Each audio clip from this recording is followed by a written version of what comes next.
नमस्कार दोस्तों, हमारे चैनल अलका सिंह में आपका स्वागत करती हूँ। दोस्तों, शादीशुदा जीवन को खुशहाल बनाने के कुछ गोल्डन रूल लेकर मैं इस वीडियो में आई हूँ। तो वीडियो में लास्ट तक बने रहिए और अपने शादीशुदा जीवन को बहुत ही खुशहाल और बहुत ही अच्छे तरीके से जीने की कुछ टिप्स हम आपके साथ शेयर करने वाले हैं। तो में लास्ट तक बने रहते हैं तो आपको इन रूल्स के बारे में जरूर पता चलेगा और आपकी लाइफ अभी तक कैसी चल रही है, कैसी नहीं चल रही है, वो हम नहीं जानते। लेकिन यदि आप वीडियो में लास्ट तक बने रहते हैं और हमारे बताए गए रूल्स यदि आप फॉलो करते हैं तो आप देखेंगे कि आपकी लाइफ में, आपकी जिंदगी में कितने बदलाव आने वाले हैं। और आप उन रूल्स को यदि नियमित रूप से फॉलो करती हैं और यदि बिना स्किप करे वीडियो देखती हैं तो आप, मुझे पूरा यकीन है कि आपकी जिंदगी में बहुत ही ये काम आएंगे ये रूल्स। तो वीडियो में लास्ट तक बने रहिए और चलिए बात कर लेते हैं गोल्डन रूल्स के बारे में कि कौन से गोल्डन रूल है जो आपको अपनी शादीशुदा लाइफ में, शादीशुदा जिंदगी में अपनाना चाहिए ताकि आपका पति पत्नी का रिश्ता बहुत ही अच्छा जीवन बीते आप दोनों का और बहुत ही प्यार भरा रहे। जो भी लड़ाई झगड़े होते हैं वो बंद रहे, वो ना हो और आप और एक दूसरे में आपका प्यार बना रहे। और यदि आप में ऐसा है, आप पति पत्नी का बहुत ही अच्छा रिश्ता है, तब उसको सुनिए और जानिए कि क्या आप ऐसा करती हैं। सुनिए, क्योंकि ऐसा होता है कि कभी कभी हम उन बातों को फॉलो कर लेते हैं जो हमें अपनी लाइफ में नहीं करना चाहिए। तो चलिए ज्यादा बात ना करते हुए समझते हैं वीडियो की तरफ कि क्या है रूल्स। तो दोस्तों, यदि आप बिना स्किप करे वीडियो को लास्ट तक देखती हैं तभी आपको समझ में आएगा और यह महिलाओं के लिए बहुत ही जरूरी टिप्स में है। जो रूल्स हैं वो महिलाओं के लिए बहुत जरूरी है और भैया ये लोगों के लिए भी बहुत जरूरी है, क्योंकि कुछ बातें ऐसी होती हैं जो हम जाने अनजाने गलती कर देते हैं और हमारी शादीशुदा लाइफ खराब हो जाती है। तो हमें किन किन बातों का, किन किन नियमों का ध्यान रखना चाहिए वो हम इस वीडियो में बताने वाले हैं। तो दोस्तों, रिक्वेस्ट है आपसे कि यदि वीडियो आपको थोड़ा सा भी पसंद आता है तो प्लीज वीडियो को एक लाइक और चैनल को सब्सक्राइब कर लीजिएगा। और यदि आप पहले से मेरा चैनल सब्सक्राइब करके रखे हैं तो तहे दिल से आपका धन्यवाद। तो चलिए चलते हैं टॉपिक की तरफ कि शादीशुदा जिंदगी को सफल बनाने के लिए कौन से ऐसे गोल्डन रूल्स हैं जिसे हमें जानना बहुत जरूरी होता है। बात कर लेते हैं पहले रूल की। तो पहले रूल में आता है कि यदि जीवन साथी, मतलब जब एक साथी गुस्से में हो, उसे किसी बात का टेंशन है, यदि कुछ भी प्रॉब्लम है, यदि वो बहुत ही गुस्सा है तो दूसरे साथी को ये इस बात का ध्यान रखना चाहिए कि जब वो गुस्से में है तो उससे बात मत करिए, उसे शांत रहने दे, शांत होने दे, इसके बाद आप बात करें। कभी कभार ऐसा होता है कि जब हस्बैंड गुस्से में होता है या वाइफ गुस्से में होती है, दोनों में से कोई भी, हस्बैंड या वाइफ कोई भी एक गुस्से में होता है और दूसरा उससे उस बात के लिए कोई भी बहस कर देता है, तो इससे क्या होती है कि बात बिगड़ती है और रिश्ते अच्छे नहीं रहते। तो ध्यान रखिएगा इस बात का, विशेष ध्यान रखिएगा इस बात का कि जब भी दो में से कोई एक को गुस्सा आए तो एक लोगों को शांत रहना बहुत जरूरी होता है। यदि ये नियम आप फॉलो करती हैं तो देखिएगा कि आपके जीवन में कितना परिवर्तन होता है और अब तक जितना भी रिश्ता आपका खराब हुआ है वो भी बहुत अच्छा हो जाएगा। और यदि ये नियम जो हम बताने वाले हैं वो यदि आप नियमित रूप से फॉलो करती हैं तो देखिएगा कितना परिवर्तन आपकी लाइफ में आने वाला है। अब बात करते हैं सेकंड रूल्स की। तो सेकंड रूल्स में है कि जैसे पिछला जो कि हो गया है, यदि कई हस्बैंड वाइफ ऐसा होता है अभी भी, और यदि आपके भी जीवन में ऐसा हो रहा है तो अभी से ही बंद कर दीजिए, क्योंकि जो बीत गया है वो तो वापस आने वाला नहीं है। और बीती बातों को लेकर हस्बैंड वाइफ के बीच में आज जो चल रहा है वर्तमान में वो बिगड़ रहा है। तो यदि आप रिश्तों को बहुत अच्छा बनाना चाहती हैं या भैया लोग अपने रिश्तों को बहुत अच्छा बनाना चाहते हैं, अपने वाइफ के साथ बहुत अच्छे से रहना चाहते हैं, सफल जिंदगी बिताना चाहते हैं, तो ये रूल्स जरूर अपनाएं कि जो बीत गया वो बीत गया, वो अब आने वाला नहीं है। और उन लोगों को याद करके हम आज का रिश्ता अपना खराब कर रहे हैं, तो हम ध्यान दें इस बात का कि हमें आज का रिश्ता नहीं खराब करना है। जो बीत गया वो रात गई बात गई, है ना। तो उस बात को हमें ध्यान रखना है कि उस बात को हमें याद करके आज के रिश्ते को हमें नहीं खराब करना है और आज हमें स्ट्रॉन्ग के साथ अपने लाइफ पार्टनर का सपोर्ट करना है और उसकी बीती हुई गलतियों को भूल जाना है। तभी आप अपने आने वाले कल को बहुत अच्छे से संवार सकेंगे और देखेंगे कि आप यदि ऐसा करते हैं तो आपके जीवन में कितना प्रभाव पड़ता है।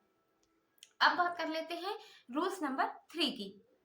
छोटी छोटी बातों में बहुत से हस्बैंड वाइफ में ऐसा होता है कि बहुत छोटी छोटी बातों में कहीं हस्बैंड चिल्लाने लगेंगे तो कहीं वाइफ भी चिल्लाने लगेंगी। तो दोनों जो होते हैं तो मतलब कभी किसी बात को चिल्लाएंगे, कभी किसी बात में चिल्लाएंगे। तो उन वो ये नियम फॉलो करें कि जब भी कोई बात हो तो यदि भले गुस्से की बात हो लेकिन उसे विनम्रता से मतलब शांत होकर समझाएं। यदि शांत होकर बातें कही जाएंगी, रखी जाएंगी तो उसका नतीजा शांत ही रहेगा। और यदि गुस्से से और एटीट्यूड से मतलब किसी बात को रखा जाएगा तो वो बहुत ही अच्छा नहीं होता, उसका प्रभाव लाइफ में बहुत ही बुरा पड़ता है और आपके बने बनाए रिश्ते बिगड़ सकते हैं। तो ध्यान ध्यान रखिएगा इस बात का, ख्याल रखिएगा इस बात का कि जब भी आप कोई बात को रखना चाहते हो या किसी बात को, मान लीजिए थोड़ी थोड़ी बात में आजकल क्या होता है कि हस्बैंड मतलब कंपनी की बातों में या कहीं ऑफिस की बातों में होता है कि मतलब थोड़ी थोड़ी बातों में एकदम चिल्लाने लगेंगे, ये है वो है। तो वो ना करें,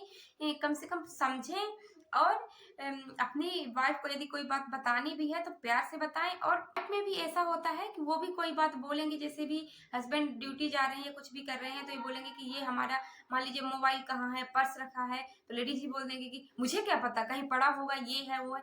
इस तरह चिल्लाने से ऐसा होता है कि दोनों का रिश्ते में दरार पड़ सकती है और आपका रिश्ता गलत राह पर जा सकता है। तो आप विनम्रता से, प्रेम से वही चीज को प्यार से बोल दीजिए कि यहाँ पे रखा है और ले लीजिए, मैं दूसरा काम कर रही हूँ। या हस्बैंड को बोलना है तो हस्बैंड भी बोल सकते हैं कि कोई भी बात के लिए हो सकता है तो मतलब हम ये करेंगे, कोई काम के लिए होगा तो वाइफ बोल देगी कि ये काम तुम नहीं करते हो, ये है वो है, और सारा मैं ही काम करती हूँ। तो हस्बैंड भी बोल सकते हैं कि मुझे टाइम नहीं मिला, मैं ये नहीं कर पाया, ये कुछ मंगाई भी है वाइफ और ला नहीं पाए हस्बैंड, तभी लड़ाई हो जाती है। तो ध्यान रखें कि ठीक है, हस्बैंड भी समझे और वाइफ भी समझे कि ठीक है नहीं ला पाए हैं तो अगली बार ला देंगे, या मतलब अभी टाइम है तो अभी जा सकते हैं, यदि टाइम नहीं है तो कल ला देंगे। ये कोई भी है तो दोनों लोग समझेंगे तभी बात बनेगी। यदि नहीं समझेंगे तो फिर आपकी लाइफ खराब हो सकती है। रूल्स आपको समझ में आ गए होंगे। तो दोस्तों यदि वीडियो आपको थोड़ा सा भी समझ में आ गया होगा, थोड़ा भी पसंद आ रहा होगा तो प्लीज अपने फ्रेंड में, ग्रुप में जरूर शेयर करिएगा ताकि उनका भी लाइफ, उनकी भी शादी सफल हो सके। और यदि आप ऐसा करती हैं तो आपको भी पुण्य मिलेगा क्योंकि आप किसी के लिए अच्छा कर रही हैं और अच्छा करने से हमेशा भगवान सबकी सुनता है। तो आप किसी के लिए अच्छा कर सकती हैं और हमारा वीडियो उसके पास शेयर करिए, शायद उसको हमारे वीडियो की जरूरत हो और उसे इस रूल्स के बारे में ना पता हो तो वो ये रूल्स फॉलो करके अपनी शादीशुदा जिंदगी को बहुत ही खुशमय एवं बहुत ही बेहतरीन जीवन साथी दोनों ही बहुत अच्छे तरीके से अपना जीवन यापन कर सकते हैं और दोनों ही बहुत सुखी सुखी रहेंगे। यदि सुखी रहेंगे तो आपको भी दुआ देंगे कि चलो अच्छा है, कम से कम इसके मतलब बताए गए रूल्स के द्वारा और इसके द्वारा भेजे गए वीडियो से हमारा तो कुछ अच्छा हुआ। तो प्लीज यदि आप अपने फ्रेंड में, फैमिली में वीडियो को शेयर करती हैं तो आपका बहुत बहुत धन्यवाद। अब बात कर लेते हैं रूल्स नंबर 4 की। तो रिश्ते में समझदारी बहुत जरूरी है। यदि किसी बात के लिए जीतना बहुत जरूरी है कि चलो दो लोगों का में बहस हो रही है और जीतना हमें ही है, तो यदि ऐसा होता है तो अपने सामने वाला कोई भी हो, हस्बैंड हो या वाइफ हो, तो वो सामने वाले को जीतने दें। कि शादी जैसे रिश्ते में कोई दूसरा नहीं होता। यदि साथी हमारा ऐसा है कि मतलब मेरे साथी को ऐसा लग रहा है कि मतलब मुझे जीतना है, मुझे अपनी बात सामने रखनी है और मुझे बड़ा बनना है, तो उसे ही बड़ा बनने दें और आप पीछे हट जाएं। हस्बैंड हो या वाइफ दोनों इस रिश्ते को, इस नियम को फॉलो कर सकती हैं और इस टिप्स को अपना सकती हैं। यदि पति पत्नी में कोई बात में अनबन हो, कोई बात में जीत जरूरी है तो अपने साथी को ही जीतने दें। खुद ये ना करें कि हम जीते, क्योंकि जो भी हमारी बात महिला सुन रही है, पुरुष सुन रहे हैं, भैया बहन कोई भी हमारी वीडियो यदि सुन रहा है हमारी बातों को, तो जरूर अपने साथी को जीतने दे क्योंकि रिश्तों में समझदारी मायने रखती है, जीत हार मायने नहीं रखती है। रूल नंबर 5 की, अपने शादीशुदा जिंदगी को खुशहाल बनाने के लिए इंजॉय करने के लिए हस्बैंड हो या वाइफ, कोई भी अपने वाइफ को थोड़ी, जैसे हस्बैंड है तो मान लीजिए कोई काम कर रही है वाइफ, तो उसके लिए उसको प्रोत्साहित करें, उत्सुकता दिलाएं, या कुछ भी है तो छोटे छोटे गिफ्ट्स लाकर दे सकती हैं। और यदि वाइफ है तो वो भी अपने हस्बैंड के लिए अच्छा अच्छा खाना बना सकती हैं, या वो जो भी उनके लिए अच्छा कर सकती हैं वो करे। बीच बीच में गिफ्ट देना, गिफ्ट लेना, उसको अच्छे अच्छे वर्डों का प्रयोग करना, कि मतलब कुछ भी उस अच्छा किया तो शाबाश आपने बहुत अच्छा किया। यदि हस्बैंड करता है तो ये काम आपने बहुत अच्छा किया, थैंक यू, धन्यवाद, जो भी आप, जैसे भी वो काम करता है उस हिसाब से आप बोल सकती हैं और उसका मनोबल बढ़ा सकती हैं। यदि उसको मतलब ऐसा लगेगा कि मेरी मतलब वाइफ मेरे प्रति मतलब इतना प्रेम दिखाती है, मतलब इतना प्यार करती है, इतना सब कुछ है, तो वो देखेगा धीरे धीरे। आप भले वो आपसे मतलब नाराज हैं या किसी बात पे आपका रिश्ता खराब है, तो यदि आप इन 5 बातों को फॉलो करती हैं तो आप देखिएगा कि धीरे धीरे आपका रिश्ता बहुत ही मजबूत हो जाएगा। और तारीफ करना, वाइफ यदि हस्बैंड की तारीफ करती है या हस्बैंड वाइफ की तारीफ करते हैं, ये छोटी छोटी बातें बहुत ही मायने रखती हैं आपकी शादीशुदा जिंदगी में। तो यदि शादीशुदा जिंदगी को बहुत ही खूबसूरत और बहुत ही खुशमय बनाना है तो आप इन 5 टिप्स को जरूर फॉलो करिएगा। और यदि इन 5 टिप्स को फॉलो करती हैं तो आप देखिएगा कि आपकी लाइफ में बहुत बड़ा परिवर्तन आने वाला है। तो यदि वीडियो आपको थोड़ा सा भी पसंद आए तो प्लीज वीडियो को एक लाइक और चैनल को सब्सक्राइब कर दीजिएगा। और यदि आपने हमारा पहले से चैनल को सब्सक्राइब करके रखा है तो तहे दिल से आपका धन्यवाद करती हूँ। मिलती हूँ एक और नई जानकारी के साथ नए वीडियो में। तब तक के लिए राधे राधे दोस्तों।